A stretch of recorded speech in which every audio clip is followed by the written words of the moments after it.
The economic machine that is China needs a vast amount of power to fuel its growth engine. Much of that fuel is coal.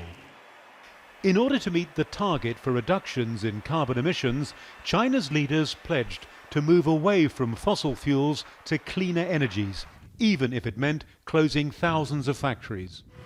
3 years on, though, that commitment is looking in doubt, says one leading environmentalist. The reasons: slowing economic growth and worsening trade friction with the United States.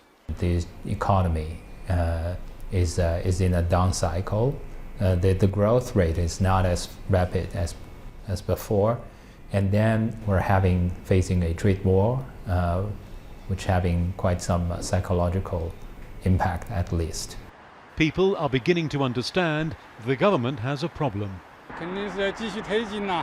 They must keep pushing to reduce pollution, but they need to consider the economy. They can't rush too much, but they also can't be too slow. 3 years ago, I visited this steel town in Sichuan province.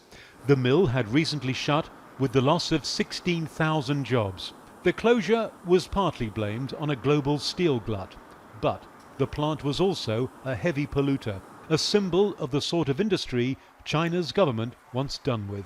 Occasionally, just occasionally, you get days like this. Clear blue skies and air you actually want to breathe.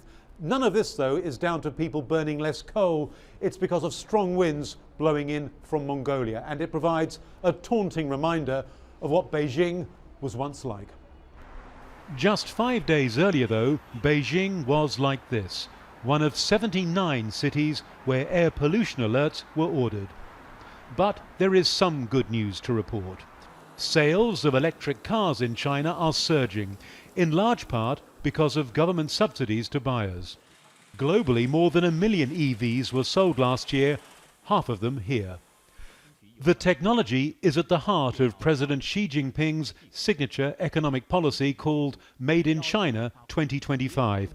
He wants EV car sales to reach 7 million by then. But these cars use batteries that rely on the electricity grid that still derives 2/3 of its power from coal. Adrian Brown, Al Jazeera, Beijing.